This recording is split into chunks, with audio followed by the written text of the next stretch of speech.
వినేష్ ఫోగట్ భరతమాతకి ఇంకొక రూపం. ప్రత్యేకించి చెప్పాల్సిన అవసరం లేదు. ఖచ్చితంగా ఈరోజు దేశం మొత్తం తన గురించి మాట్లాడుకుంటుంది అంటే కేవలం తన పోరాట పటిమ, తన గొప్పతనం మాత్రమే ఉంది ఇందులో.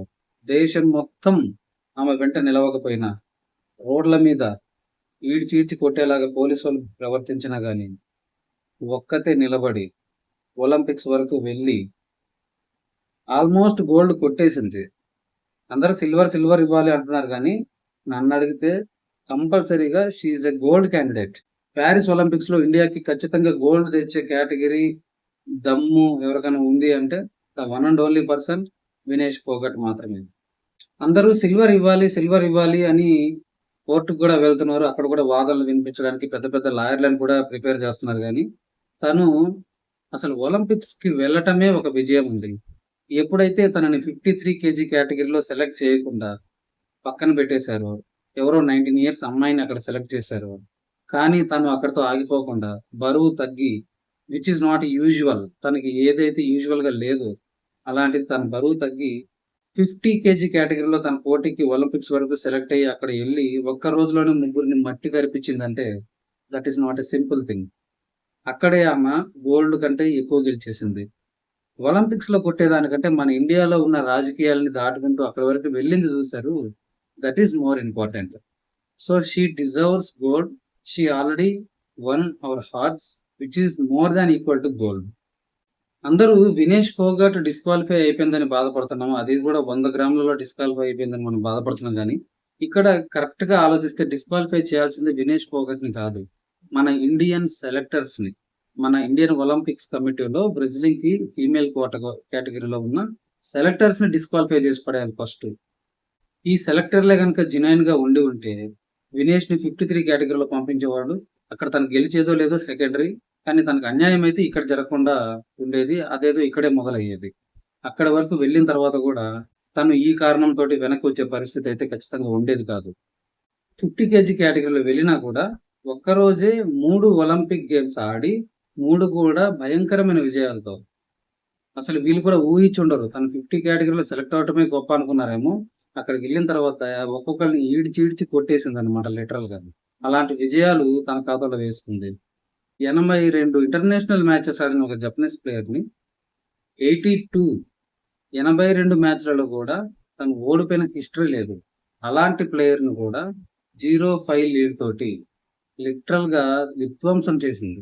అలాంటి విజయాల్ని మన భారతదేశానికి అందించిన ఘనత కేవలం ఈ ప్యారిస్ ఒలింపిక్స్ లో వినేష్ ఫోగట్ది మాత్రమే. మనందరం గమనిస్తే 2023 వరకు కూడా తను అటెండ్ అయిన ఏ గేమ్ లో కూడా, ఏ ఇంటర్నేషనల్ కాంపిటీషన్ లో కూడా ఎప్పుడూ రానటువంటి ప్రాబ్లం ఈసారి మన వినేష్ ఫోగట్ కి వచ్చింది. ఎందుకు 2024 లోనే ఎందుకు వచ్చింది?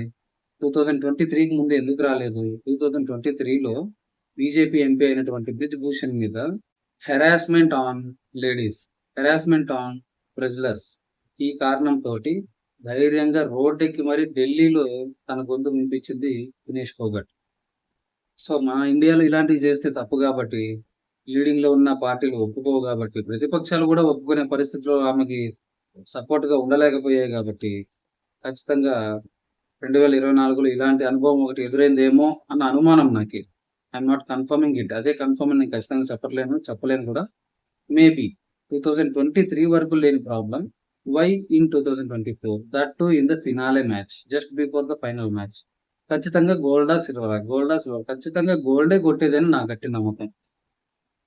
కానీ చాలా గర్వంగా ఉంది చెప్పడానికి. హర్యానా గవర్నమెంట్ కూడా తను సిల్వర్ గెలిచిన ప్లేయర్ తోనే సమానంగా తనకి అన్ని బెనిఫిట్స్ ఇవ్వడం జరుగుతుంది, అలాగే ట్రీట్మెంట్ కూడా ఉండడం జరుగుతుంది అని హర్యానా గవర్నమెంట్ అయితే డిక్లేర్ చేసింది. కానీ హర్యానా గవర్నమెంట్ పంతానికి వెళ్ళి తన రాష్ట్రం నుంచి ఒక ప్లేయర్ ఒలింపిక్స్ లెవెల్లో వెళ్ళి ఒక్కరోజే 3 సాటి ప్లేయర్స్ ని మట్టి కరిపించి తన రికార్డులో ఒక్కసారి కూడా ఓడిపోయిన జపనీస్ ప్లేయర్ లాంటి ప్లేయర్ ని కూడా ఆమె ఓడించి ఫినాలీకి చేరుకొని just a matter of 100 grams వల్ల తన పోటీ నుంచి వెనక్కి వస్తుంది. కాబట్టి ఎవరైతే గోల్డ్ సాధిస్తారో వాళ్ళకి ఇచ్చే బెనిఫిట్స్ అన్ని కూడా మా గవర్నమెంట్ ఖచ్చితంగా వినేష్ ఫోగట్ కి ప్రొవైడ్ చేస్తుంది. We're feeling it as gold అని ప్రకటించింటే ఇంకా బాగుండేది. కానీ silver is also good decision by Haryana government. ముఖ్యంగా మాట్లాడాలంటే మన మీడియా గురించి మాట్లాడాలి. వాళ్ళు పొద్దున్నుంచి మన వినేష్ ఫోగట్ 100 గ్రాములు పెరిగింది డిస్‌క్వాలిఫై అయిపోయింది. 100 గ్రాములు పెరిగింది డిస్‌క్వాలిఫై అయిపోయింది. ఇదొక్కటే న్యూస్ ఏస్తున్నారు. కానీ ఇంటర్నల్‌గా వెళ్తే కెనియాలో గూడా వాళ్ళ ప్లేయరు ఏదో రన్నింగ్‌లో 5500 మీటర్స్ రన్నింగ్‌లోనో వాళ్ళ ప్లేయర్ గూడా సంథింగ్ ఏదో అబ్నార్మాలిటీ డిస్టర్బెన్స్ జరిగితే వాళ్ళు సిల్వర్ వెనక్కి లాగేసుకుంటే వాళ్ళ కెనియన్ ఒలింపిక్ కౌన్సిల్ పోరాడి లిటరల్‌గా పారిస్ ఒలింపిక్స్ మెడలే వంచి వాళ్ళ సిల్వర్ వాళ్ళు వెనక్కి లాక్కోవడం జరిగింది. మన ఇండియన్ కౌన్సిల్ ఆఫ్ ఒలింపిక్స్ ఏం చేశారు? అసలు వాళ్ళు ఏం అడిగారో ఏదో నోటి మాటకి ఒకసారన్నా అడిగారో లేదో డౌట్ కనీసం. అరే! మన ప్లేయరు ఇండియాలో ఇంత పోరాడి సెలెక్ట్ అయ్యి 50 కేజీ కేటగరీ కానప్పటికీ తను 50 కేజీలో మౌల్డ్ అయ్యి, సెలెక్ట్ అయ్యి, ఫైనల్ వరకు చేరింది. గోల్డ్, సిల్వర్ ఏదో ఒకటి కన్ఫర్మ్ అనుకున్నప్పుడు దారుణంగా డిస్‌క్వాలిఫై చేస్తే కనీసం వాళ్ళు దాన్ని గట్టిగా ప్రశ్నించే పొజిషన్‌లో గూడా వాళ్ళు లేరు. కనీసం వాళ్ళ స్టాండ్ గూడా వాళ్ళు వినిపించే పరిస్థితి లేదు. సో, డిస్‌క్వాలిఫై చేశారు. సరే మేము ఇంటికి తీసుకెళ్ళిపోతాం అని సంకలో పెట్టుకొని వచ్చేసినట్టు వాళ్ళు బిహేవ్ చేసిన తీరు మాత్రం చాలా దారుణం. మరి ఇలాంటి బిహేవియర్ కౌన్సిల్ దగ్గర ఉన్నప్పుడు మరి ఎందుకండి అలాంటి పాటలు చేయటం? 'లెహరా అయ్యో' అనుకుంటా పాటలు ఒక్కొక్క ప్లేయర్‌ని పెట్టి India is going to win Olympics. Sportive spirit ఉండాలి. మేము స్పోర్ట్స్‌కి ఇంత వాల్యూ ఇస్తాం. ఇంత పెట్టుబడి పెడుతున్నాం. ఇవన్నీ ఎందుకు? ఊరికే వేస్ట్ మాటలు ఇవన్నీ. మీరు మీ క్రియలలో మీరు చూపించలేదు. వినేష్ ఫోగట్‌కి మీరు మోరల్ సపోర్ట్ ఇచ్చి తన పక్షాన గట్టిగా నిలబడి ఉంటే there might be a chance. Why can't they wait for some time? Olympics ఏమి అప్పుడే అయిపోలేదు కదా! ఇంకో 6 అవర్స్, 12 అవర్స్ టైమ్ ఇచ్చి తను వెయిట్ బ్యాలెన్స్ చేసుకుంటుంది. ఆలోపు మ్యాచ్ జరిగేలోపు పోస్ట్‌పోన్‌మెంట్ అడగొచ్చు కదా! ఏదో జూనియర్ లాయర్‌లెళ్లి జడ్జి ముందు భయపడ్డట్టు కౌన్సిల్ కూడా భయపడితే ఎలాగా? మన కోర్ట్‌లలో చూస్తూ ఉంటాం. సీనియర్ లాయర్ అయితే జడ్జు వింటాడన్నమాట. లేదా జూనియర్ లాయర్ అయితే ఈడే వణికిపోతుంటాడు ముందు. అమ్మ జడ్జి గారు ఏమంటారు? క్లయింట్ పట్టదు, న్యాయం పట్టదు, ఏమి పట్టదు. సీనియరు, జూనియరు, జడ్జి గారంటే భయం. అలాగే మీరు కూడా బిహేవ్ చేసి వినేష్ ఫోగట్‌కి అన్యాయం జరగడానికి ప్రధాన కారణం ఇండియన్ ఒలింపిక్ కౌన్సిల్ నా దృష్టిలో. ఇంకా మన ఇండియాకి సంబంధించిన స్టార్ ప్లేయర్స్ సైనా నెహ్వాల్ గారు గాని, మన క్రికెట్ ప్లేయర్స్ అందరూ గాని, వాళ్ళ కోచ్‌లు గాని, హెడ్ కోచ్‌లు గాని అసలు ఏం రెస్పాండ్ అయ్యారండి? వినేష్ ఫోగట్‌కి సిల్వర్ ఇవ్వాలి. ఖచ్చితంగా సిల్వర్ ఇచ్చి తీరాల్సిందే అని ఒక సంకేతాన్ని ఇచ్చింది ఒక అమెరికన్ రెజ్లర్. Not Indian. స్పోర్ట్స్‌కి సంబంధించినంత వరకు ఈ బార్డర్స్ అనేవి ఎంత థిన్‌గా ఉంటే అంత మంచిది కాబట్టి ఇంత ఓపెన్‌గా నేను చెప్తున్నాను.